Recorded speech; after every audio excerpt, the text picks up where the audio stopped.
ਸਤਿ ਸ਼੍ਰੀ ਅਕਾਲ ਜੀ। ਤੁਸੀਂ ਵੇਖ ਰਹੇ ਹੋ ਪੰਜਾਬ ਮੇਲ USA TV। ਮੈਂ ਹਾਂ ਸੰਜੀਵ ਯਸ਼ ਖੰਨਾ। ਤੁਹਾਡਾ ਸਾਰਿਆਂ ਦਾ ਸਵਾਗਤ ਖਬਰਾਂ ਦੇ ਇਸ ਬੁਲੇਟਿਨ ਦੇ ਵਿੱਚ। ਖਬਰਾਂ ਦੇ ਇਸ ਬੁਲੇਟਿਨ ਦੇ ਸਪਾਂਸਰਸ ਨੇ real estate broker Mohan Cheema. Real estate ਦੀ ਦੁਨੀਆ ਦਾ ਮੰਨਿਆ ਪਰਮੰਨਿਆ ਨਾਂ। ਸਭ ਤੋਂ ਪਹਿਲਾਂ ਪੇਸ਼ ਨੇ ਚੋਣਵੀਆਂ ਖਬਰਾਂ। ਅਮਰੀਕਾ ਵਿੱਚ ਭਾਰਤੀ ਮੂਲ ਦੇ 4 ਵਿਦਿਆਰਥੀਆਂ ਦੀ ਟਰੂਮੈਨ ਸਕਾਲਰਸ਼ਿਪ 2022 ਲਈ ਹੋਈ ਚੋਣ। ਰੂਸ ਦੀ ਚੇਤਾਵਨੀ ਦੇ ਬਾਵਜੂਦ ਟਰੂਡੋ ਨੇ ਸਵੀਡਨ ਫਿਨਲੈਂਡ ਦੇ ਨਾਟੋ 'ਚ ਸ਼ਾਮਿਲ ਹੋਣ ਦਾ ਕੀਤਾ ਸਮਰਥਨ। ਐਰੀਜ਼ੋਨਾ ਵਿੱਚ ਅੱਗ ਲੱਗਣ ਨਾਲ 20,000 ਤੋਂ ਵੱਧ ਏਕੜ ਜੰਗਲ ਸੜ ਕੇ ਹੋਏ ਸੁਆਹ। ਹੰਗਾਮੀ ਸਥਿਤੀ ਦਾ ਐਲਾਨ। ਜੈਸਿੰਡਾ ਨੇ ਚੀਨ ਨਾਲ ਮਜ਼ਬੂਤ ਸਬੰਧ ਬਣਾਉਣ ਦਾ ਕੀਤਾ ਐਲਾਨ। ਭਾਰਤ ਆਸਟ੍ਰੇਲੀਆ ਦੀ ਵਧੀ ਚਿੰਤਾ। ਇਟਲੀ ਗੁਰਦੁਆਰਾ ਸਾਹਿਬ ਤੋਂ ਵੱਖ-ਵੱਖ ਸੰਸਥਾਵਾਂ ਦੁਆਰਾ ਯੂਕਰੇਨ ਦੀ ਮਦਦ ਲਈ ਸਮਾਨ ਜਾਰੀ। ਟਰੰਪ ਸਮਰਥਕਾਂ ਨੇ ਮੱਧਕਾਲੀ ਚੋਣਾਂ ਤੋਂ ਪਹਿਲਾਂ ਮਾਰਚ ਦੇ ਅੰਤ ਤੱਕ $12.40 ਕਰੋੜ ਫੰਡ ਜੁਟਾਇਆ। ਹੁਣ ਖਬਰਾਂ ਦਾ ਵਿਸਥਾਰ।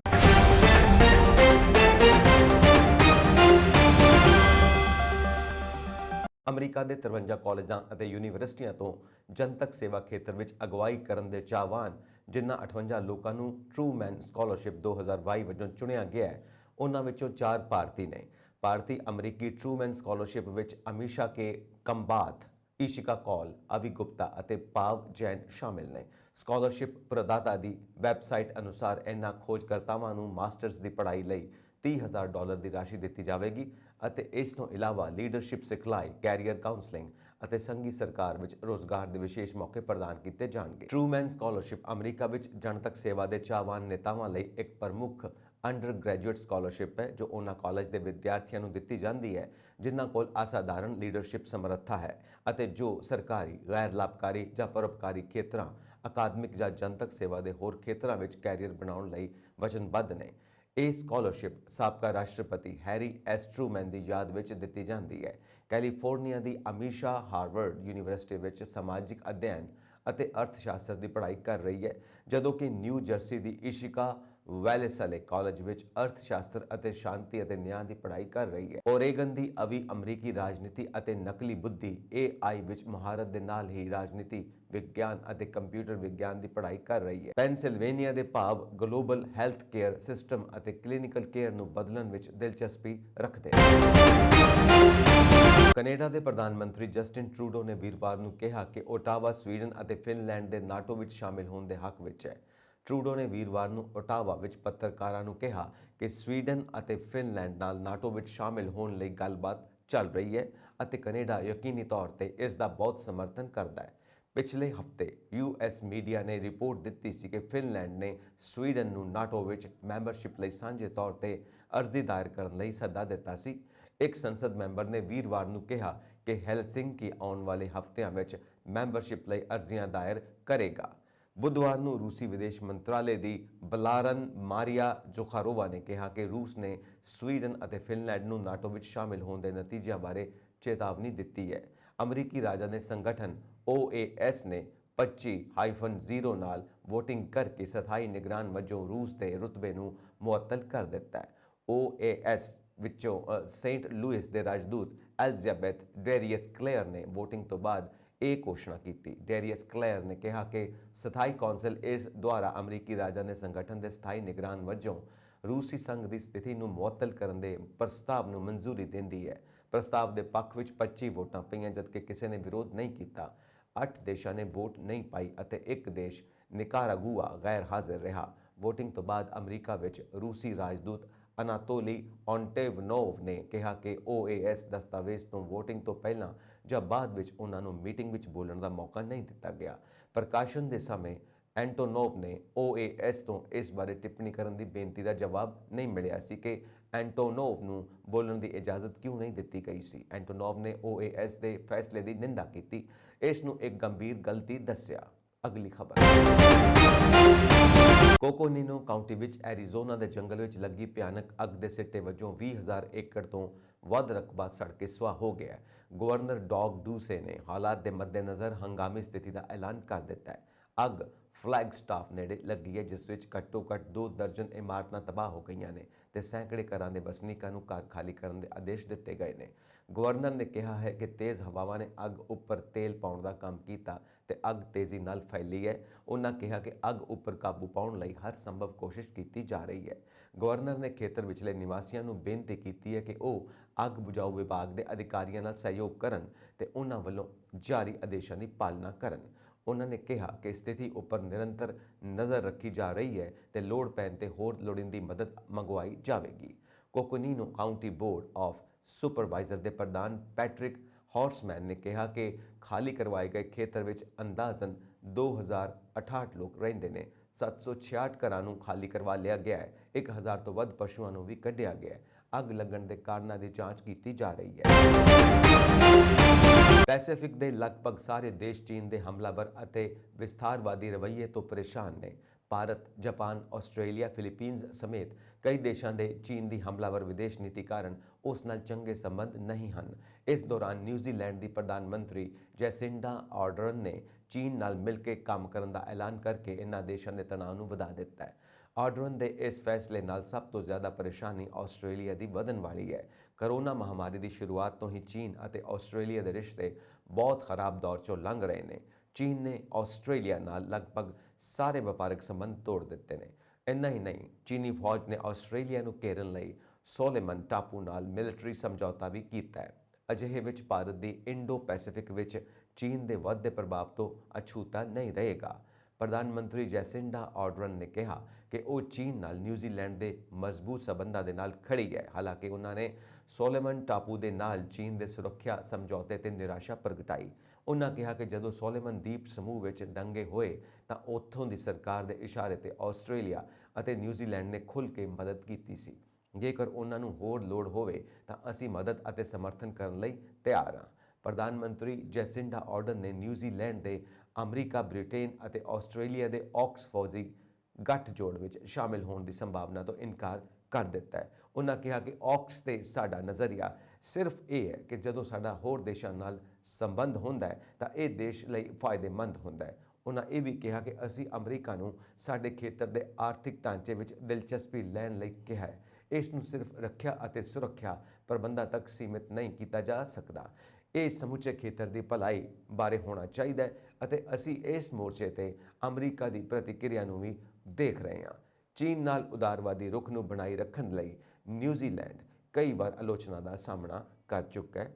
ਇਸ ਦੇ ਬਾਵਜੂਦ ਆਰਡਰਨ ਪ੍ਰਸ਼ਾਸਨ ਚੀਨ ਨਾਲ ਦੁਵੱਲੇ ਸੰਬੰਧਾਂ ਦੇ ਮੁੱਦੇ ਤੇ ਕਾਇਮ ਹੈ। ਆਲੋਚਕਾਂ ਦਾ ਕਹਿਣਾ ਹੈ ਕਿ ਨਿਊਜ਼ੀਲੈਂਡ ਆਰਥਿਕ ਮਾਮਲਿਆਂ ਲਈ ਪੂਰੀ ਤਰ੍ਹਾਂ ਚੀਨ ਤੇ ਨਿਰਭਰ ਹੈ। PM ਆਰਡਰਨ ਨੇ ਖੁਦ ਕਿਹਾ ਹੈ ਕਿ ਚੀਨ ਸਾਡੇ ਲਈ ਬਹੁਤ ਮਹੱਤਵਪੂਰਨ ਵਪਾਰਕ ਭਾਈਵਾਲ ਹੈ। ਸਾਡਾ ਉਹਨਾਂ ਨਾਲ ਮਜ਼ਬੂਤ ਰਿਸ਼ਤਾ ਹੈ। ਬਹੁਤ ਸਾਰੇ ਖੇਤਰ ਹਨ ਜਿੱਥੇ ਅਸੀਂ ਇਕੱਠੇ ਕੰਮ ਕਰ ਸਕਦੇ ਹਾਂ। ਫਿਰ ਵੀ ਬਹੁਤ ਸਾਰੇ ਖੇਤਰ ਹੋਣਗੇ ਜਿੱਥੇ ਸਾਡੇ ਵਿਚਾਰ ਸਪਸ਼ਟ ਤੌਰ ਤੇ ਇੱਕੋ ਜਿਹੇ ਨਹੀਂ ਹੋਣਗੇ। ਨਿਊਜ਼ੀਲੈਂਡ ਅਤੇ ਚੀਨ ਦੀ ਦੋਸਤੀ ਦਾ ਭਾਰਤ ਤੇ ਵੀ ਅਸਰ ਪੈਣ ਦੀ ਬਹੁਤ ਸੰਭਾਵਨਾ ਹੈ। ਨਿਊਜ਼ੀਲੈਂਡ ਪ੍ਰਸ਼ਾਂਤ ਮਹਾਸਾਗਰ ਦੇ ਇੱਕ ਬਹੁਤ ਮਹੱਤਵਪੂਰਨ ਖੇਤਰ ਵਿੱਚ ਸਥਿਤ ਹੈ। ਛੋਟਾ ਹੋਣ ਦੇ ਬਾਵਜੂਦ ਇਸ ਦੇਸ਼ ਵਿੱਚ ਵਪਾਰ ਦੀ ਬਹੁਤ ਸੰਭਾਵਨਾ ਹੈ। ਨਿਊਜ਼ੀਲੈਂਡ ਵਿੱਚ ਲਗਭਗ 1,75,000 ਭਾਰਤੀ ਰਹਿੰਦੇ ਨੇ। ਇਸ ਦੇ ਬਾਵਜੂਦ ਭਾਰਤ ਅਤੇ ਨਿਊਜ਼ੀਲੈਂਡ ਵਿਚਾਲੇ ਰੱਖਿਆ ਸੰਬੰਧਾਂ ਦੇ ਖੇਤਰ ਵਿੱਚ ਬਹੁਤ ਘੱਟ ਤਰੱਕੀ ਹੋਈ ਹੈ। ਨਿਊਜ਼ੀਲੈਂਡ ਵਿੱਚ ਚੀਨ ਦਾ ਦਬਦਬਾ ਪ੍ਰਸ਼ਾਂਤ ਮਹਾਸਾਗਰ 'ਚੋਂ ਲੰਘਣ ਵਾਲੇ ਮਹੱਤਵਪੂਰਨ ਸਮੁੰਦਰੀ ਵਪਾਰ ਮਾਰਗ ਤੇ ਭਾਰਤ ਲਈ ਖਤਰਾ ਵਧਾ ਦੇਵੇਗਾ। ਇੰਨਾ ਹੀ ਨਹੀਂ, ਭਵਿੱਖ ਵਿੱਚ ਧਰਤੀ ਦੇ ਸਭ ਤੋਂ ਦੱਖਣੀ ਮਹਾਦੀਪ ਐਂਟਾਰਕਟਿਕਾ ਵਿੱਚ ਭਾਰਤੀ ਮਿਸ਼ਨ ਨੂੰ ਲੈ ਕੇ ਪਰੇਸ਼ਾਨੀ ਖੜੀ ਹੋ ਸਕਦੀ ਹੈ। ਅਜਿਹੇ ਵਿੱਚ ਭਾਰਤੀ ਵਿਦੇਸ਼ ਮੰਤਰੀ S ਜੈਸ਼ੰਕਰ ਲਈ ਨਿਊਜ਼ੀਲੈਂਡ ਨੂੰ ਆਪਣੀ ਕਚਹਿਰੀ ਵਿੱਚ ਲਿਆਉਣਾ ਮੁਸ਼ਕਿਲ ਚੁਣੌਤੀ ਬਣ ਸਕਦਾ ਹੈ। ਰੂਸ ਦੁਆਰਾ ਯੂਕਰੇਨ ਤੇ ਕੀਤੇ ਫੌਜੀ ਹਮਲੇ ਨਾਲ ਯੂਕਰੇਨ ਵਿੱਚ ਜਾਨੀ ਅਤੇ ਮਾਲੀ ਨੁਕਸਾਨ ਹੋਇਆ ਹੈ। ਪੂਰੀ ਦੁਨੀਆ ਦੇ ਲੋਕ ਜਿੱਥੇ ਜੰਗ ਨੂੰ ਖਤਮ ਕਰਨ ਲਈ ਅਪੀਲ ਕਰ ਰਹੇ ਨੇ, ਉੱਥੇ ਹੀ ਯੂਕਰੇਨ ਵਿੱਚ ਰਹਿ ਰਹੇ ਲੋਕਾਂ ਦੀ ਮਦਦ ਲਈ ਵੱਖ-ਵੱਖ ਸੰਸਥਾਵਾਂ ਆਪਣਾ ਯੋਗਦਾਨ ਪਾ ਰਹੀਆਂ ਨੇ। ਇਟਲੀ ਦੇ ਸੁਜਾਰਾ ਦੇ ਗੁਰਦੁਆਰਾ ਸ਼੍ਰੀ ਸੁਖਮਨੀ ਸਾਹਿਬ ਤੋਂ ਵੱਖ-ਵੱਖ ਸੰਸਥਾਵਾਂ ਅਤੇ ਸੰਗਤਾਂ ਦੇ ਸਹਿਯੋਗ ਨਾਲ ਦੂਸਰੀ ਗੱਡੀ ਜ਼ਰੂਰੀ ਵਸਤਾਂ ਦਾ ਸਮਾਨ ਲੱਦ ਕੇ ਭੇਜੀ ਗਈ। ਥੋੜੇ ਦਿਨ ਪਹਿਲਾਂ ਵੀ ਯੂਕਰੇਨ ਦੇ ਲੋਕਾਂ ਲਈ ਜ਼ਰੂਰੀ ਵਸਤਾਂ ਦੀ ਇੱਕ ਗੱਡੀ ਗੁਰਦੁਆਰਾ ਸਾਹਿਬ ਤੋਂ ਭੇਜੀ ਗਈ ਸੀ। ਇਸ ਸੰਬੰਧੀ ਜਾਣਕਾਰੀ ਦਿੰਦਿਆਂ ਕੋਚ ਮਨਦੀਪ ਸਿੰਘ ਸੈਣੀ ਨੇ ਦੱਸਿਆ ਕਿ ਯੂਕਰੇਨ ਦੇ ਲੋਕਾਂ ਦੀ ਮਦਦ ਲਈ ਜ਼ਰੂਰੀ ਵਸਤਾਂ ਦਾ ਸਮਾਨ ਭੇਜਿਆ ਗਿਆ ਹੈ, ਜਿਸ ਵਿੱਚ ਸ਼੍ਰੀ ਗੁਰੂ ਨਾਨਕ ਦੇਵ ਜੀ ਸਰਬੱਤ ਦਾ ਭਲਾ ਚੈਰੀਟੇਬਲ ਟਰਸਟ, ਵਰਲਡ ਸਿੱਖ ਸ਼ਹੀਦੀ ਮਿਲਟਰੀ ਯਾਦਗਾਰੀ ਸੰਸਥਾ ਇਟਲੀ ਅਤੇ ਵਿਚੈਂਸਾ, ਮਾਂਤੋਵਾ, ਤਰੀਨੋ ਅਤੇ ਮੋਦਨਾ ਦੀ ਸੰਗਤ ਨੇ ਵਿਸ਼ੇਸ਼ ਯੋਗਦਾਨ ਦਿੱਤਾ ਹੈ। ਸਾਬਕਾ ਰਾਸ਼ਟਰਪਤੀ ਡੋਨਾਲਡ ਟਰੰਪ ਦੇ network of political advocacy groups ਨੇ ਮਾਰਚ ਦੇ ਅੰਤ ਤੱਕ $12.40 ਕਰੋੜ ਫੰਡ ਜੁਟਾਇਆ। ਇਸ ਤਰ੍ਹਾਂ ਸਾਬਕਾ ਰਾਸ਼ਟਰਪਤੀ ਦੇ ਸਮਰਥਕਾਂ ਨੇ ਮੱਧਕਾਲੀ ਚੋਣਾਂ ਤੇ ਉਸ ਉਪਰੰਤ ਰਾਜਸੀ ਗਤੀਵਿਧੀਆਂ ਲਈ ਕਾਫੀ ਫੰਡ ਇਕੱਠਾ ਕਰਨ ਵਿੱਚ ਸਫਲਤਾ ਹਾਸਲ ਕੀਤੀ ਹੈ। ਇਹ ਖੁਲਾਸਾ ਸੰਘੀ ਚੋਣ ਕਮਿਸ਼ਨ ਕੋਲ ਫੰਡ ਜਟਾਉਣ ਸੰਬੰਧ ਦਾਇਰ ਤਾਜ਼ਾ ਵੇਰਵੇ ਤੋਂ ਹੋਇਆ ਹੈ। ਰਿਪਬਲਿਕਨ ਨੈਸ਼ਨਲ ਕਮੇਟੀ ਕੋਲ ਮਾਰਚ ਦੇ ਅੰਤ ਵਿੱਚ 4.50 ਕਰੋੜ ਡਾਲਰ ਨਕਦ ਸਨ। ਸਭ ਤੋਂ ਵੱਡੇ Trump group save America PAC ਨੇ ਮਾਰਚ ਵਿੱਚ 50 ਲੱਖ ਡਾਲਰ ਤੋਂ ਵੱਧ ਫੰਡ ਇਕੱਠਾ ਕੀਤਾ। ਗਲੋਬਲ ਪੱਧਰ ਤੇ ਕੋਰੋਨਾ ਵਾਇਰਸ ਦਾ ਕਹਿਰ ਜਾਰੀ ਹੈ। ਇਸ ਸੰਬੰਧ ਕਈ ਹੈਰਾਨ ਕਰ ਦੇਣ ਵਾਲੇ ਮਾਮਲੇ ਸਾਹਮਣੇ ਆਉਂਦੇ ਰਹੇ ਨੇ। ਇੱਕ ਜਾਣਕਾਰੀ ਮੁਤਾਬਿਕ ਬ੍ਰਿਟੇਨ ਵਿੱਚ ਬਹੁਤ ਕਮਜ਼ੋਰ ਇਮਿਊਨ ਸਿਸਟਮ ਵਾਲਾ ਮਰੀਜ਼ ਕਰੀਬ 1.5 ਸਾਲ ਤੋਂ ਕੋਰੋਨਾ ਵਾਇਰਸ ਨਾਲ ਸੰਕਰਮਿਤ ਰਿਹਾ। ਵਿਗਿਆਨੀਆਂ ਨੇ ਇਹ ਜਾਣਕਾਰੀ ਦਿੱਤੀ ਹੈ। ਫਿਲਹਾਲ ਇਹ ਨਹੀਂ ਕਿਹਾ ਜਾ ਸਕਦਾ ਕਿ ਇਹ ਸਭ ਤੋਂ ਲੰਮੇ ਸਮੇਂ ਤੋਂ COVID-19 ਨਾਲ ਸੰਕਰਮਿਤ ਹੋਣ ਦਾ ਮਾਮਲਾ ਹੈ, ਕਿਉਂਕਿ ਸਾਰੇ ਲੋਕਾਂ ਦੀ ਲਾਗ ਦੀ ਜਾਂਚ ਨਹੀਂ ਕੀਤੀ ਗਈ ਸੀ। ਗਾਈਜ਼ ਐਟ ਸੇਂਟ ਥਾਮਸ ਦੇ NHS ਫਾਊਂਡੇਸ਼ਨ ਟਰਸਟ ਦੇ ਛੂਤ ਰੋਗ ਮਾਹਿਰ ਡਾਕਟਰ ਲਿਊਕ ਬਲੈਕਡਨ ਸਨੇਲ ਨੇ ਕਿਹਾ ਕਿ ਪਰ 505 ਦਿਨਾਂ ਦੇ ਨਿਸ਼ਚਿਤ ਦੌਰ ਤੇ ਇਹ ਸਭ ਤੋਂ ਲੰਮੇ ਸੰਕਰਮਣ ਦੇ ਕੇਸ ਦੀ ਤਰ੍ਹਾਂ ਜਾਪਦਾ ਹੈ। ਸਨੇਲ ਦੀ ਟੀਮ ਦੇ ਇਸ ਹਫ਼ਤੇ ਦੇ ਅੰਤ ਵਿੱਚ ਪੁਰਤਗਾਲ ਵਿੱਚ ਛੂਤ ਦੀਆਂ ਬਿਮਾਰੀਆਂ ਦੀ ਮੀਟਿੰਗ ਵਿੱਚ COVID-19 ਨਾਲ ਲਗਾਤਾਰ ਸੰਕਰਮਿਤ ਹੋਣ ਦੇ ਕਈ ਮਾਮਲੇ ਪੇਸ਼ ਕਰਨ ਦੀ ਯੋਜਨਾ ਹੈ। ਉਹਨਾਂ ਦੇ ਅਧਿਐਨ ਵਿੱਚ ਇਹ ਪਤਾ ਲਗਾਉਣ ਦੀ ਕੋਸ਼ਿਸ਼ ਕੀਤੀ ਗਈ ਹੈ ਕਿ ਲੰਮੇ ਸਮੇਂ ਤੋਂ ਸੰਕਰਮਿਤ ਰਹੇ ਮਰੀਜ਼ਾਂ ਵਿੱਚ ਕਿਹੜੇ ਪਰਿਵਰਤਨ ਹੁੰਦੇ ਨੇ ਅਤੇ ਕੀ ਨਵੀਂ ਕਿਸਮ ਦੀ ਲਾਗ ਪੈਦਾ ਹੁੰਦੀ ਹੈ। ਇਸ ਵਿੱਚ ਘੱਟੋ ਘੱਟ 8 ਹਫ਼ਤਿਆਂ ਤੋਂ ਸੰਕਰਮਿਤ ਪਾਏ ਗਏ 9 ਮਰੀਜ਼ ਸ਼ਾਮਿਲ ਨੇ। ਸਾਰਿਆਂ ਦੇ ਅੰਗ ਟ੍ਰਾਂਸਪਲਾਂਟ, HIV, ਕੈਂਸਰ ਜਾਂ ਹੋਰ ਬਿਮਾਰੀਆਂ ਦੇ ਇਲਾਜ ਕਾਰਨ ਸਾਰਿਆਂ ਦੀ ਇਮਿਊਨ ਸਿਸਟਮ ਕਮਜ਼ੋਰ ਹੋ ਗਈ ਸੀ। ਵਾਰ-ਵਾਰ ਕੀਤੇ ਗਏ ਟੈਸਟਾਂ ਨੇ ਦਿਖਾਇਆ ਕਿ ਉਹ ਔਸਤਨ 73 ਦਿਨਾਂ ਤੱਕ ਸੰਕਰਮਿਤ ਰਹੇ। 2 ਮਰੀਜ਼ਾਂ ਨੇ 1 ਸਾਲ ਤੋਂ ਵੱਧ ਸਮੇਂ ਤੋਂ ਕੋਰੋਨਾ ਵਾਇਰਸ ਸੀ।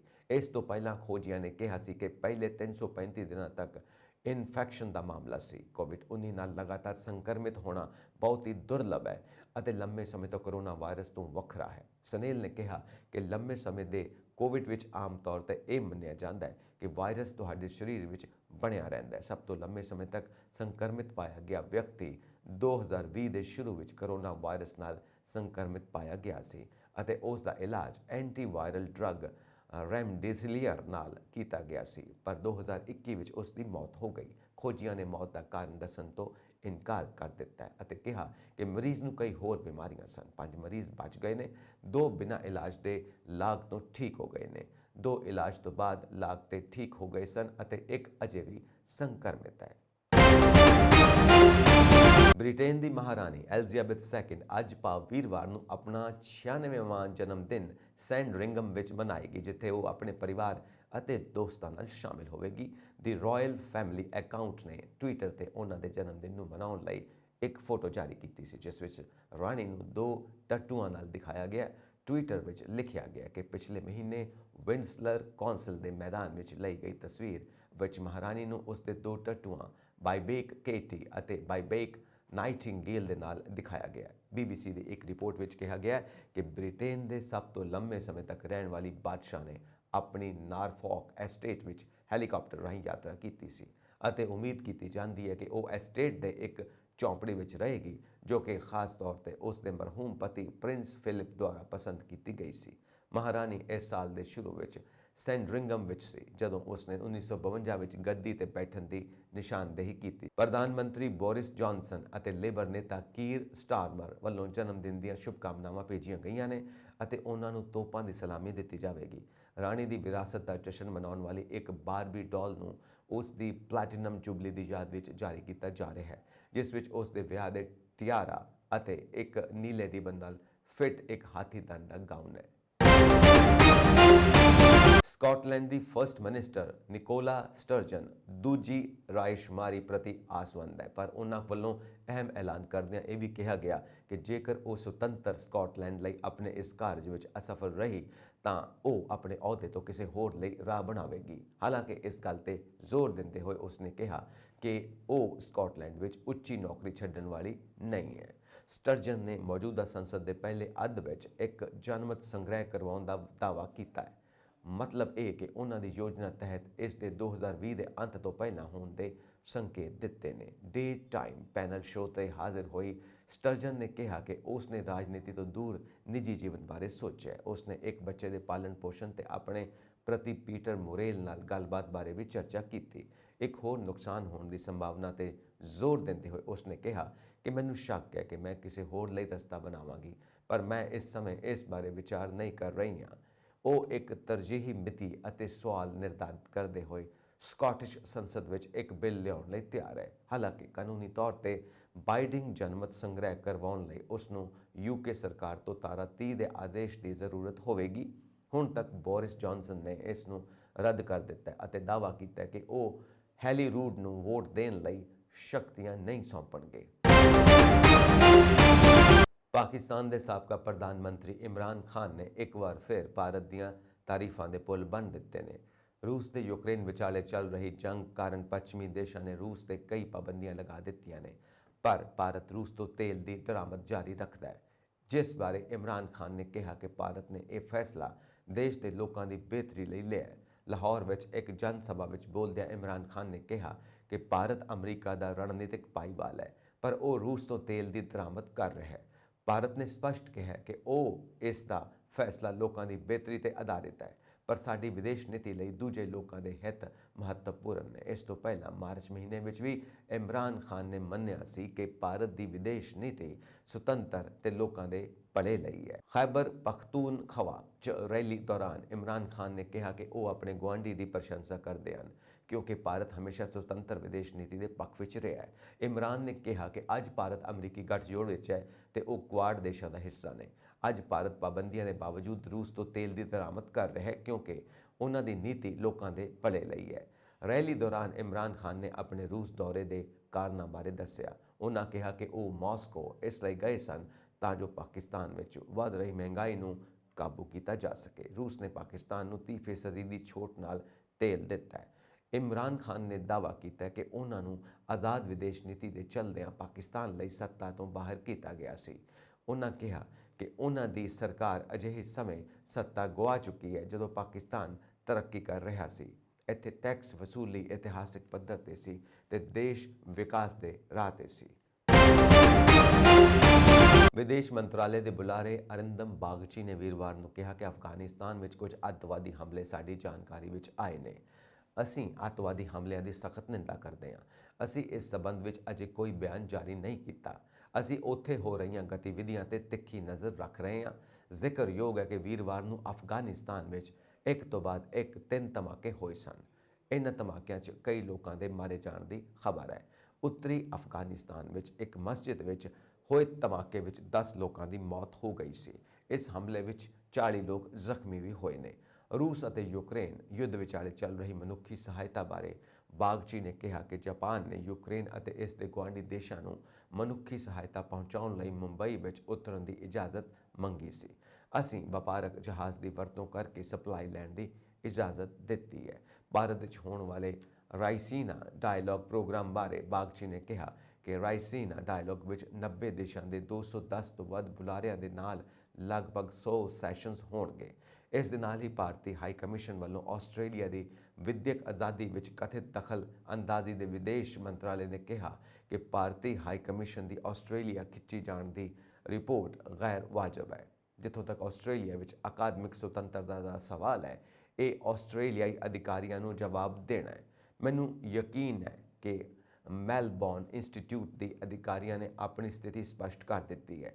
ਨਾਲ ਹੀ ਵਿਦੇਸ਼ ਮਾਮਲਿਆਂ ਦੇ ਮੰਤਰਾਲੇ ਨੇ ਕਿਹਾ ਕਿ ਸੰਸਥਾ ਦੀ ਸਥਾਪਨਾ ਆਸਟ੍ਰੇਲੀਆਈ ਸਰਕਾਰ ਦੁਆਰਾ ਮੈਲਬੌਰਨ ਯੂਨੀਵਰਸਿਟੀ ਨਾਲ ਸਾਂਝੇਦਾਰੀ ਵਿੱਚ ਕੀਤੀ ਗਈ ਸੀ ਅਤੇ ਇਸ ਨੂੰ ਆਸਟ੍ਰੇਲੀਆਈ ਸਰਕਾਰ ਅਤੇ ਸੰਸਥਾਵਾਂ ਦੁਆਰਾ ਫੰਡ ਦਿੱਤਾ ਗਿਆ ਸੀ। ਭਾਰਤ ਸਰਕਾਰ ਨੂੰ ਇਸ ਸੰਸਥਾ ਦਾ ਫੈਸਲਾ ਲੈਣ ਦਾ ਕੋਈ ਅਧਿਕਾਰ ਨਹੀਂ ਹੈ। ਪੂਰੀ ਦੁਨੀਆ ਵਿੱਚ ਗਲੋਬਲ ਮਹਾਮਾਰੀ ਕੋਰੋਨਾ ਵਾਇਰਸ ਦੀਆਂ ਕਈ ਭਿਆਨਕ ਲਹਿਰਾਂ ਦਾ ਸਾਹਮਣਾ ਕਰਨਾ ਪੈ ਰਿਹਾ ਹੈ। ਇਸ ਦੌਰਾਨ ਵਾਇਰਸ ਦੇ ਨਵੇਂ ਮਾਮਲਿਆਂ 'ਚ ਕਮੀ ਆਉਣ ਕਾਰਨ ਲੋਕਾਂ ਨੇ ਸੁੱਖ ਦਾ ਸਾਹ ਲਿਆ, ਪਰ ਇੱਕ ਵਾਰ ਫਿਰ ਦੁਨੀਆ ਤੇ ਕੋਰੋਨਾ ਦਾ ਸੰਕਟ ਮੰਡਰਾਉਣ ਲੱਗਾ। ਇਸ ਦੇ ਨਾਲ ਹੀ ਮਲੇਸ਼ੀਆ ਕੋਵਿਡ-19 ਨੇ ਤਬਾਹੀ ਮਚਾ ਦਿੱਤੀ ਹੈ। ਸਿਹਤ ਮੰਤਰਾਲੇ ਦੇ ਅਨੁਸਾਰ ਮਲੇਸ਼ੀਆ ਵਿੱਚ ਬੁੱਧਵਾਰ ਅੱਧੀ ਰਾਤ ਤੱਕ 6,968 ਨਵੇਂ ਕੋਵਿਡ-19 ਸੰਕਰਮਣ ਦੀ ਰਿਪੋਰਟ ਕੀਤੀ ਗਈ ਹੈ, ਜਿਸ ਦੇ ਨਾਲ ਦੇਸ਼ ਵਿੱਚ ਕੋਵਿਡ-19 ਲਾਗਾਂ ਦੀ ਕੁੱਲ ਰਾਸ਼ਟਰੀ ਸੰਖਿਆ 44,09,202 ਹੋ ਗਈ ਹੈ। ਦੇਸ਼ ਦੇ ਸਿਹਤ ਮੰਤਰਾਲੇ ਦੀ ਵੈਬਸਾਈਟ ਤੇ ਜਾਰੀ ਕੀਤੇ ਗਏ ਅੰਕੜਿਆਂ ਤੋਂ ਪਤਾ ਲੱਗਦਾ ਹੈ ਕਿ 32 ਨਵੇਂ ਆਯਾਤ ਮਾਮਲੇ ਦਰਜ ਕੀਤੇ ਗਏ ਨੇ, ਜਿਨ੍ਹਾਂ ਚੋਂ 6,936 ਲੋਕਲ ਟ੍ਰਾਂਸਮਿਸ਼ਨ ਕਾਰਨ ਹੋਏ ਨੇ। ਇਸ ਤੋਂ ਇਲਾਵਾ ਦੇਸ਼ ਵਿੱਚ ਮੌਤਾਂ ਦੀ ਦਰ ਵਿੱਚ ਵੀ ਵਾਧਾ ਹੋਇਆ ਹੈ। ਮੰਤਰਾਲੇ ਨੇ ਕਿਹਾ ਕਿ 16 ਨਵੀਆਂ ਮੌਤਾਂ ਦਰਜ ਕੀਤੀਆਂ ਗਈਆਂ ਨੇ, ਜਿਸ ਤੋਂ ਬਾਅਦ ਮਰਨ ਵਾਲਿਆਂ ਦੀ ਗਿਣਤੀ 35,465 ਹੋ ਗਈ ਹੈ। ਮਲੇਸ਼ੀਆ ਵਿੱਚ ਕੋਰੋਨਾ ਵਾਇਰਸ ਦੇ ਤੇਜ਼ੀ ਨਾਲ ਵੱਧ ਰਹੇ ਮਾਮਲਿਆਂ ਦਰਮਿਆਨ ਰਾਹਤ ਦੀ ਖਬਰ ਵੀ ਸਾਹਮਣੇ ਆਈ ਹੈ। ਸਿਹਤ ਮੰਤਰਾਲੇ ਨੇ ਕਿਹਾ ਕਿ ਦੇਸ਼ ਵਿੱਚ ਕੁੱਲ 8,267 ਲੋਕ ਵਾਇਰਸ ਨਾਲ ਲੜਨ ਤੋਂ ਬਾਅਦ ਠੀਕ ਹੋ ਗਏ ਨੇ, ਜਿਸ ਕਾਰਨ ਠੀਕ ਹੋਣ ਵਾਲੇ ਲੋਕਾਂ ਦੀ ਗਿਣਤੀ 42,83,013 ਹੋ ਗਈ ਹੈ। ਇਸ ਦੇ ਨਾਲ ਹੀ ਮਲੇਸ਼ੀਆ ਵਿੱਚ ਕੁੱਲ 90,724 ਐਕਟਿਵ ਕੇਸ ਨੇ, ਜਿਨ੍ਹਾਂ ਵਿੱਚੋਂ 97 ਮਰੀਜ਼ ਬਹੁਤ ਗੰਭੀਰ ਹਾਲਤ ਵਿੱਚ ਨੇ, ਜਿਨ੍ਹਾਂ ਦੀ ਦੇਖਭਾਲ ਕੀਤੀ ਜਾ ਰਹੀ ਹੈ ਅਤੇ ਇਨ੍ਹਾਂ ਵਿੱਚੋਂ 63 ਨੂੰ ਸਾਹ ਲੈਣ ਵਿੱਚ ਮਦਦ ਦੀ ਲੋੜ ਹੈ। ਦੇਸ਼ ਨੇ ਇਕੱਲੇ ਬੁੱਧਵਾਰ ਨੂੰ 60,923 ਵੈਕਸੀਨ ਦੀਆਂ ਖੁਰਾਕਾਂ ਦੀ ਰਿਪੋਰਟ ਕੀਤੀ ਅਤੇ 84.7% ਆਬਾਦੀ ਨੂੰ ਘੱਟੋ-ਘੱਟ ਇੱਕ ਖੁਰਾਕ ਦਿੱਤੀ ਗਈ ਸੀ, ਜਦੋਂ ਕਿ 80.8% ਨੂੰ ਪੂਰੀ ਤਰ੍ਹਾਂ ਟੀਕਾ ਲਗਾਇਆ ਗਿਆ ਸੀ, ਜਦੋਂ ਕਿ 49% ਨੂੰ ਬੂਸਟਰ ਦਿੱਤੇ ਗਏ ਸਨ। ਭਾਰਤ ਨੇ ਕੁਆਡ ਵੈਕਸੀਨ ਪਾਰਟਨਰਸ਼ਿਪ ਤਹਿਤ ਥਾਈਲੈਂਡ ਦੀ ਕੀਤੀ ਮਦਦ। 2 ਲੱਖ ਕੋਕੋਵੈਕਸ ਟੀਕੇ ਵੰਡੇ। ਕੁਆਡ ਵੈਕਸੀਨ ਪਾਰਟਨਰਸ਼ਿਪ ਦੇ ਤਹਿਤ ਇੱਕ ਵੱਡਾ ਕਦਮ ਚੁੱਕਿਆ ਗਿਆ। ਵਿਦੇਸ਼ ਮੰਤਰਾਲੇ ਨੇ ਵੀਰਵਾਰ ਨੂੰ ਕਿਹਾ ਕਿ ਭਾਰਤ ਨੇ ਵੀਰਵਾਰ ਨੂੰ ਥਾਈਲੈਂਡ ਨੂੰ ਮੇਡ ਇਨ ਇੰਡੀਆ ਕੋਕੋਵੈਕਸ ਵੈਕਸੀਨ ਦੀਆਂ ਲਗਭਗ 2 ਲੱਖ ਖੁਰਾਕਾਂ ਨਵੀਂ Delhi ANI Quad vaccine partnership ਦੇ ਤਹਿਤ ਇੱਕ ਵੱਡਾ ਕਦਮ ਚੁੱਕਿਆ ਗਿਆ। ਵਿਦੇਸ਼ ਮੰਤਰਾਲੇ ਨੇ ਵੀਰਵਾਰ ਨੂੰ ਕਿਹਾ ਕਿ ਭਾਰਤ ਨੇ ਵੀਰਵਾਰ ਨੂੰ ਥਾਈਲੈਂਡ ਨੂੰ made in India Covovax vaccine ਦੀਆਂ ਲਗਭਗ 2 ਲੱਖ ਖੁਰਾਕਾਂ ਗਿਫਟ ਕੀਤੀਆਂ ਨੇ। ਕੋਵਿਡ ਟੀਕਿਆਂ ਦੀ ਇਹ ਦੂਜੀ ਖੇਪ ਸਾਂਝੇ ਤੌਰ ਤੇ ਸੌਂਪੀ ਗਈ, ਜਿਸ ਵਿੱਚ ਭਾਰਤ ਦੀ ਰਾਜਦੂਤ ਸੁਚਿਤਰਾ ਦੁਰਈ, ਆਸਟ੍ਰੇਲੀਆ ਦੇ ਰਾਜਦੂਤ ਐਲਨ ਮੈਕਕਿਨਨ, ਜਾਪਾਨ ਦੀ ਰਾਜਦੂਤ ਨਸ਼ੀਦਾ ਕਾਜ਼ੂਆ ਅਤੇ ਯੂਨਾਈਟਿਡ ਦੇ ਚਾਰਜ ਡੀ ਅਫੇਅਰਸ ਮੌਜੂਦ ਸਨ। ਵਿਸ਼ਵ ਵਿਆਪੀ ਮਹਾਮਾਰੀ ਕੋਰੋਨਾ ਵਾਇਰਸ ਨਾਲ ਲੜਨ ਲਈ ਕੁਆਡ ਦੇਸ਼ ਇਕੱਠੇ ਖੜੇ ਨੇ। ਭਾਰਤ, ਅਮਰੀਕਾ, ਆਸਟ੍ਰੇਲੀਆ ਅਤੇ ਜਾਪਾਨ ਦੇ ਕੁਆਡ ਗਰੁੱਪ ਨੇ ਇਸ ਵਾਰ ਥਾਈਲੈਂਡ ਲਈ ਮਦਦ ਦਾ ਹੱਥ ਵਧਾਇਆ। ਕੁਆਡ ਦੇਸ਼ਾਂ ਨੇ ਥਾਈਲੈਂਡ ਨੂੰ ਲਗਭਗ 4.5 ਮਿਲੀਅਨ ਕੋਵਿਡ-19 ਵੈਕਸੀਨ ਡੋਜ਼ ਪ੍ਰਦਾਨ ਕੀਤੇ ਨੇ। ਤੁਹਾਨੂੰ ਦੱਸ ਦਈਏ ਕਿ ਇਹਨਾਂ ਦੇਸ਼ਾਂ ਨੇ ਆਰਥਿਕ ਮਾਮਲਿਆਂ ਵਿੱਚ ਵੀ ਮਦਦ ਕੀਤੀ ਹੈ। ਨਾ ਸਿਰਫ ਇਹ ਕੁਆਡ ਦੇਸ਼ਾਂ ਨੇ ਟੀਕਿਆਂ ਦੀ ਆਖਰੀ ਮੀਲ ਡਿਲੀਵਰੀ ਵਿੱਚ ਸਹਾਇਤਾ ਕੀਤੀ ਹੈ, ਨਾਲ ਹੀ ਇਹ ਵੀ ਯਕੀਨੀ ਬਣਾਇਆ ਜਾਂਦਾ ਹੈ ਕਿ ਕੋਕੋਵੈਕਸ ਖੁਰਾਕਾਂ ਦਾ ਟੀਕਾਕਰਨ ਵਿੱਚ ਅਨੁਵਾਦ ਕੀਤਾ ਜਾ ਰਿਹਾ ਹੈ ਜਾਂ ਨਹੀਂ। ਇੱਕ ਅਧਿਕਾਰਿਤ ਬਿਆਨ ਵਿੱਚ ਕਿਹਾ ਗਿਆ ਕਿ ਭਾਰਤ ਥਾਈਲੈਂਡ ਨੂੰ ਦਵਾਈਆਂ ਅਤੇ ਆਕਸੀਜਨ ਦੀ ਮਾਤਰਾ ਦੀ ਸਪਲਾਈ ਕਰ ਰਿਹਾ। ਇਸ ਵਿੱਚ ਕਿਹਾ ਗਿਆ ਕਿ ਭਾਰਤ ਮਹਾਮਾਰੀ ਵਿਰੁੱਧ ਲੜਾਈ ਲੜਨ ਵਿੱਚ ਥਾਈਲੈਂਡ ਦੀ ਮਦਦ ਕਰਨ ਲਈ ਆਪਣਾ ਸਮਰਥਨ ਵਧਾ ਰਿਹਾ ਹੈ।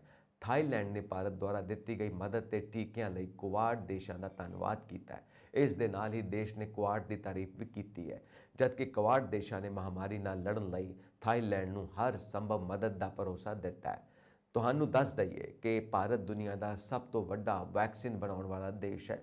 ਦੂਜੇ ਪਾਸੇ ਕੁਆਡ ਦੀ ਗੱਲ ਕਰੀਏ ਤਾਂ ਇਹ ਭਾਰਤ, ਅਮਰੀਕਾ, ਆਸਟ੍ਰੇਲੀਆ ਅਤੇ ਜਾਪਾਨ ਦੇ ਦੇਸ਼ਾਂ ਦਾ ਸਮੂਹ ਹੈ, ਜਿਸ ਦਾ ਮਕਸਦ ਇੰਡੋ ਪੈਸੀਫਿਕ ਖੇਤਰ ਦੇ ਲੋਕਤੰਤਰੀ ਦੇਸ਼ਾਂ ਦੇ ਹਿੱਤਾਂ ਦੀ ਰੱਖਿਆ ਕਰਨਾ ਹੈ ਅਤੇ ਵਿਸ਼ਵ ਚੁਣੌਤੀਆਂ ਨੂੰ ਮਿਲ ਕੇ ਹੱਲ ਕਰਨਾ ਹੈ। ਬ੍ਰਿਟੇਨ ਦੇ ਪ੍ਰਧਾਨ ਮੰਤਰੀ ਬੋਰਿਸ ਜੌਨਸਨ ਭਾਰਤ ਯਾਤਰਾ ਦੇ ਦੂਜੇ ਦਿਨ ਸ਼ੁੱਕਰਵਾਰ ਨੂੰ ਰਾਸ਼ਟਰਪਤੀ ਭਵਨ ਪਹੁੰਚੇ। ਇੱਥੇ ਪ੍ਰਧਾਨ ਮੰਤਰੀ ਨਰਿੰਦਰ ਮੋਦੀ ਨੇ ਉਹਨਾਂ ਦਾ ਸਵਾਗਤ ਕੀਤਾ। ਬੋਰਿਸ ਜੌਨਸਨ ਨੂੰ ਇੱਥੋਂ ਗਾਰਡ ਆਫ ਆਨਰ ਨਾਲ ਵੀ ਨਵਾਜ਼ਿਆ ਗਿਆ। ਇਸ ਦੌਰਾਨ ਬੋਰਿਸ ਨੇ ਕਿਹਾ ਕਿ ਉਹਨਾਂ ਇਸ ਤਰ੍ਹਾਂ ਦਾ ਇੰਨਾ ਸ਼ਾਨਦਾਰ ਅਤੇ ਪਰੰਪਰਾਗਤ ਸਵਾਗਤ ਕਦੇ ਨਹੀਂ ਦੇਖਿਆ। ਇਸ ਦੌਰਾਨ ਉਹਨਾਂ ਹੋਰ ਮੰਤਰੀਆਂ ਅਤੇ ਅਧਿਕਾਰੀਆਂ ਨਾਲ ਮੁਲਾਕਾਤ ਵੀ ਕੀਤੀ। ਰਾਸ਼ਟਰਪਤੀ ਭਵਨ ਵਿੱਚ PM ਮੋਦੀ ਅਤੇ ਕੇਂਦਰੀ ਕੈਬਨਿਟ ਨਾਲ ਮੁਲਾਕਾਤ ਤੋਂ ਬਾਅਦ British PM Boris Johnson Rajghat ਲਈ ਰਵਾਨਾ ਹੋਏ ਅਤੇ ਉੱਥੇ ਉਹਨਾਂ ਰਾਸ਼ਟਰਪਿਤਾ ਮਹਾਤਮਾ ਗਾਂਧੀ ਦੀ ਸਮਾਧੀ ਤੇ ਸ਼ਰਧਾਂਜਲੀ ਅਰਪਿਤ ਕੀਤੀ। ਬੋਰਿਸ ਜੌਨਸਨ ਅੱਜ PM ਮੋਦੀ ਨਾਲ ਬੈਠਕ ਕਰਨਗੇ।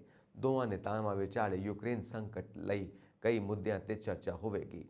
ਪ੍ਰਧਾਨ ਮੰਤਰੀ ਮੋਦੀ ਦੇ ਨਾਲ ਉਸ ਦੀ ਮੁਲਾਕਾਤ ਦੇ ਏਜੰਡੇ ਬਾਰੇ ਪੁੱਛੇ ਜਾਣ ਤੇ ਵੀਰਵਾਰ ਨੂੰ ਜੌਨਸਨ ਨੇ ਅਹਿਮਦਾਬਾਦ ਵਿੱਚ ਮੀਡੀਆ ਨੂੰ ਕਿਹਾ ਸੀ ਕਿ ਹਾਂ, ਮੈਂ ਸਾਡੇ ਵਿਚਕਾਰ ਹੋਣ ਵਾਲੀ ਗੱਲਬਾਤ ਨੂੰ ਲੈ ਕੇ ਉਤਸ਼ਾਹਿਤ ਹਾਂ।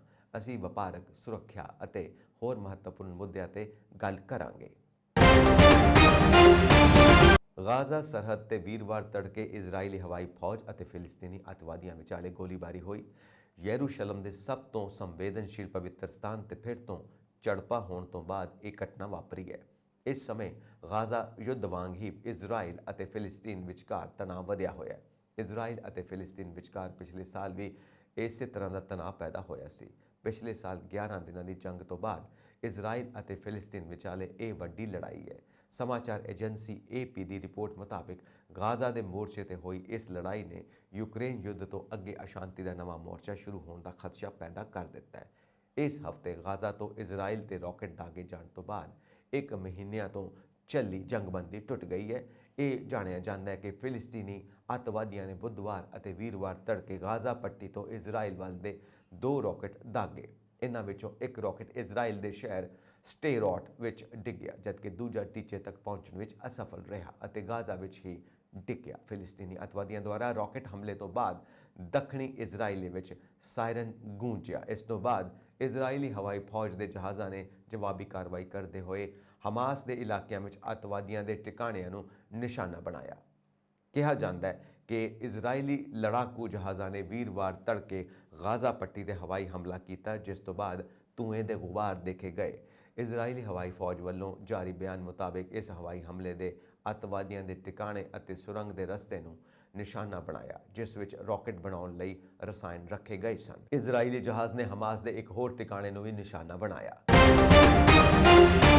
ਨੌਜਵਾਨਾਂ ਤੇ ਕੀਤੇ ਗਏ ਇੱਕ ਅਧਿਐਨ ਵਿੱਚ ਪਾਇਆ ਗਿਆ ਕਿ ਆਵਾਜਾਈ ਨਾਲ ਸੰਬੰਧਿਤ ਕੁਝ ਹਵਾ ਪ੍ਰਦੂਸ਼ਕਾਂ ਦੇ ਸੰਪਰਕ ਵਿੱਚ ਆਉਣ ਨਾਲ SARS-CoV-2 ਵਾਇਰਸ ਦੇ ਸੰਕਰਮਣ ਦਾ ਜੋਖਮ ਵੱਧ ਜਾਂਦਾ ਹੈ। ਜਾਮਾ ਨੈਟਵਰਕ ਓਪਨ ਵਿੱਚ ਪ੍ਰਕਾਸ਼ਿਤ ਅਧਿਐਨ ਨੇ ਸਕਾਰਾਤਮਕ ਟੈਸਟ ਤੋਂ ਇੱਕ ਦਿਨ ਪਹਿਲਾਂ ਕਣ ਪਦਾਰਥ PM10 ਅਤੇ PM2.5 ਅਤੇ ਬਲੈਕ ਕਾਰਬਨ ਦੇ ਸੰਪਰਕ ਵਿੱਚ ਆਉਣ ਅਤੇ ਕੋਰੋਨਾ ਪੋਜ਼ਿਟਿਵ ਹੋਣ ਦੇ ਵਿਚਕਾਰ ਸੰਬੰਧ ਨੂੰ ਨੋਟ ਕੀਤਾ। ਹਾਲਾਂਕਿ ਖੋਜਕਰਤਾਵਾਂ ਨੂੰ ਲਾਗ ਦੇ ਜੋਖਮ ਅਤੇ ਨਾਈਟ੍ਰੋਜਨ ਆਕਸਾਈਡ ਵਿਚਕਾਰ ਕੋਈ ਸੰਬੰਧ ਨਹੀਂ ਮਿਲਿਆ। ਸਵੀਡਿਸ਼ ਸਥਿਤ ਕੈਰੋਲਿੰਸਕਾ ਇੰਸਟੀਚਿਊਟ ਦੇ institute for ਐਨਵਾਇਰਨਮੈਂਟਲ medicine the associate professor ਓਲੇਨਾ ਗਰੂਜ਼ੀਵਾ ਨੇ ਕਿਹਾ, ਸਾਡੇ ਅਧਿਐਨ ਦੇ ਨਤੀਜੇ ਇਸ ਗੱਲ ਦਾ ਸਬੂਤ ਦਿੰਦੇ ਨੇ ਕਿ ਹਵਾ ਪ੍ਰਦੂਸ਼ਣ ਵੀ COVID-19 ਦੇ ਫੈਲਣ ਲਈ ਜ਼ਿੰਮੇਵਾਰ ਹੈ ਅਤੇ ਜੇਕਰ ਹਵਾ ਦੀ ਗੁਣਵੱਤਾ ਨੂੰ ਠੀਕ ਕੀਤਾ ਜਾਂਦਾ ਹੈ ਤਾਂ ਇਸ ਦੇ ਮਹੱਤਵਪੂਰਨ ਲਾਭ ਹੋ ਸਕਦੇ ਨੇ।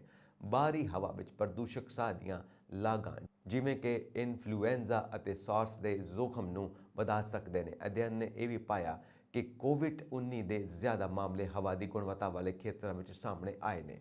ਇੱਕ ਤਾਜ਼ਾ ਅਧਿਐਨ ਵਿੱਚ ਸਟਾਕਹੋਮ, ਸਵੀਡਨ ਵਿੱਚ ਖੋਜਕਰਤਾਵਾਂ ਨੇ ਨੌਜਵਾਨਾਂ ਦੇ ਘਰਾਂ ਦੇ ਆਲੇ-ਦੁਆਲੇ ਵਿੱਚ ਹਵਾ ਪ੍ਰਦੂਸ਼ਣ ਦੇ ਸੰਪਰਕ ਦੇ ਜੋਖਮ ਅਤੇ PCR ਟੈਸਟਾਂ ਵਿੱਚ SARS-CoV-2 ਦੇ ਅੰਕੜਿਆਂ ਦਾ ਡੂੰਘਾਈ ਨਾਲ ਵਿਸ਼ਲੇਸ਼ਣ ਕੀਤਾ।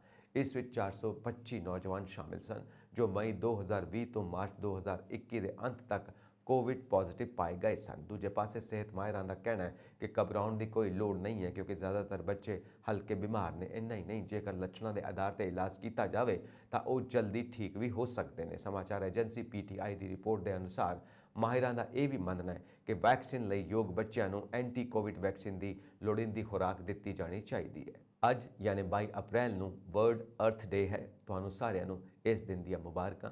ਔਰ ਆਓ ਸਾਰੇ ਮਿਲ ਕੇ ਇਹ ਆਪਣੇ ਆਪ ਨਾਲ ਪ੍ਰੋਮਿਸ ਕਰੀਏ ਕਿ ਅਸੀਂ ਆਪਣੀ ਐਨਵਾਇਰਨਮੈਂਟ ਦਾ ਪੂਰਾ ਖਿਆਲ ਰੱਖਾਂਗੇ।